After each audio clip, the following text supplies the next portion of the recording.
ቴዎድሮስ ካሳሁን ቴዲ አፍሮ ኢትዮሪክ አልበም ከተለቀቀ በኋላ በድምፃዊውና በሙዚቃው ላይ የተሳተፉ ግለሰቦችን አገዛዙ ያስራቸዋል የሚል ስጋት እንደነበር አይዘነጋም። ዛሬ የተፈራው ደርሷል። የድምፃዊ ቴዎድሮስ ካሳሁን ቴዲ አፍሮ የረጅም ዘመን የቅርብ ወዳጅና የዘወትር የስቱዲዮ አጋሩ የሆነው የሱፍ ያሲን ዛሬ በፌዴራል ፖሊሶች በቁጥጥር ስር መዋሉን ቤተሰቦችን ዋቢ አድርጎ የዜና ምንጫችን ዘግቧል። እንደ ቤተሰብ መረጃ 6 በሚሆኑ የፌዴራል ፖሊስ አባላት የተፈጸመው የድንገተኛ ዘመቻ በሕግ ጥላ ስር ከመዋል ባለፈ ከባድ የሰብአዊ መብት ጥሰት የታየበት ነው። ፖሊሶች የሱፍ ያሲንን ከገዛ ቤቱ እና ቤተሰቡ ፊት በኃይል እየደበደቡ መውሰዳቸውና እርምጃው ሕጋዊ ማጣራት ሳይሆን ማስፈራራትና የኃይል እርምጃን ያማከለ መሆኑን ያሳያል ብለዋል።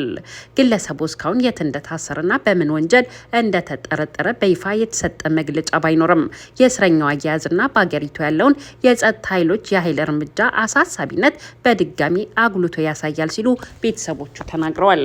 በእንዲህ እንዳለ ከብልጽግናው ቤት በወጣ መረጃ ለድምፃዊ ቴዎድሮስ ካሳሁን ቴዲ አፍሮ የመልስ ምት ነጠላ ዜማ እንዲለቁ የተደረጉት ድምፃውያን 20 ሚሊዮን ብር እንደተከፈላቸው ተሰማ። የብላቴናው ኢትዮሪክ አልበም ከመለቀቁ በፊት ዳስጣል የሚለው ትራክ በመንግስት ባለስልጣናት ጆሮ ገብቶ እንደነበረ ታውቋል። ይህንን ተከትሎም አልበሙ ከመለቀቁ በፊት ጊዜ ወስደው የመልስ ምቱ ሙዚቃ ለመስራት ከቤተ መንግስቱ ሰዎች ትዕዛዝ ተቀብለው ዝግጅት ሲያደርጉ መሰንበታቸውን የዜና ምንጫችን ካጋራው መረጃ ለማወቅ ተችሏል። በዚህም ለሁለቱ ድምፃውያን የ20 ሚሊዮን የኢትዮጵያ ብር እንዲከፍሉ የታዘዙት ባለስልጣንም ታውቀዋል። ፍያውን የፈጸሙት ያደታ ጁነዲን ወይም ደግሞ ሙራድ በሚል ስማቸው የሚታወቁት ባለሀብት ስለመሆናቸውም ተሰምቷል። ድምፃዊ ቴዎድሮስ ካሳሁን ቴዲ አፍሮ ይዞ ስለወጣው ዳስጣል ትራክ አስቀድሞ መረጃ የደረሰው የጠቅላይ ሚኒስትሩ ቢሮ ለዳስጣል ምላሽ እንዲዘጋጅ ያዘዙትም ራሳቸው ጠቅላይ ሚኒስትሩ ስለመሆናቸውም የዜና ምንጫችን አክሎ ዘግቧል። ወጪውን የሸፈኑት ባለሀብት የብልጽግና ሰው ከዚህ ቀደም አንድ አዲስ አውቶቡስ በ19 ሚሊዮን ብር ገዝቼ አቀረብኩ ብለው መነጋገሪያ የነበሩ ግለሰብ ናቸው መባሉንም የዜና ምንጫችን ዘግቧል።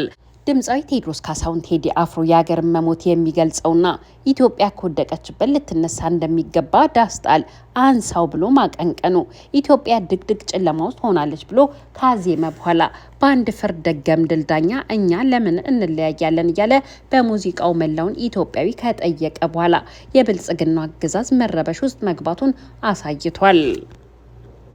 በዚህም በአዲስ አበባ ያገኛቸውን የብላቴናው ሙዚቃ ሲሰሙ ያሰራቸውን ወጣቶች በሽብር ወንጀል ጠርጥሬያቸዋለሁ ብሎ ያሰረ ሲሆን ፕሮፓጋንዳውንም በዚያው ልክ ቀጥሎበታል።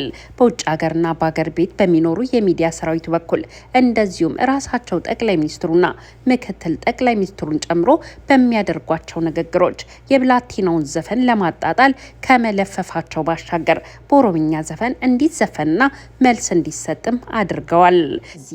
የዳስጣል ትራክ ምላሽ ነጠላ ዜማ እንዲለቁ ትዕዛዝ የተሰጣቸው ደግሞ ገላና ጋሩምሳና ዮሳን ጌታውን የተባሉ የኦሮምኛ ሙዚቃ አቀንቃኞች ሲሆኑ ለእያንዳንዳቸው 10 ሚሊዮን ብር በድምሩ 20 ሚሊዮን ብር እንደተከፈላቸውም ተሰምቷል። ክፍያው እንዲፈጸም ትዕዛዝ በቀጥታ የተሰጠው ለከንቲባ አዳነች አቤቤ ነው ያሉት እነዚህ የቤተ መንግስቱ የዜና ምንጮች ከከንቲባዋ ጋር የኢኮኖሚ ግንኙነት እንዳላቸው የሚነገርላቸው ያደታ ጁንዴ ወይም ሙራድ በሚል ስም የሚታወቁት በብልጽግናው ዘመን የበቀሉ ባለሀብት መሆናቸውም ተነግሯል። ለሁለቱ ድምፃውያን በአጠቃላይ 20 ሚሊዮን ብር ሰጥተው የዘልፋ ምላሽ ያዘፈኑት ባለሀብቱ ሙራድ ለመንግስት መስሪያ ቤቶች መኪና እንዲያቀርቡ ከአገዛዙ ይሁንታ የተሰጣቸውና ከጥቂት ዓመታት በፊትም አንድ አውቶቡስን በ19 ሚሊዮን ብር ገዛው ብለው በከተማ አስተዳደሩ በኩል ያስነገሩ እንደነበር አይዘነጋም። ብልጽግና የፈጠራቸው ነጋዴ እንደሆኑም ይነገራል። በ19 ሚሊዮን ብር ተገዛ የተባለው አውቶቡስ ከመደበኛ ዋጋው በ10 እጥፍ የበዛ እንደነበረና በወቅቱ መነጋገሪያ ሆኖ እንደነበር አይዘነጋም። ይህ ባለሀብት የውጭ ኤክስፖርት የተፈቀደላቸው ሲሆን በቅርቡ ደግሞ ብራይተን ፕሮፐርቲስ በሚል የተመረቀ የሪል ስቴት ድርጅት ያላቸው ግለሰብ መሆናቸውም ይታወቃል።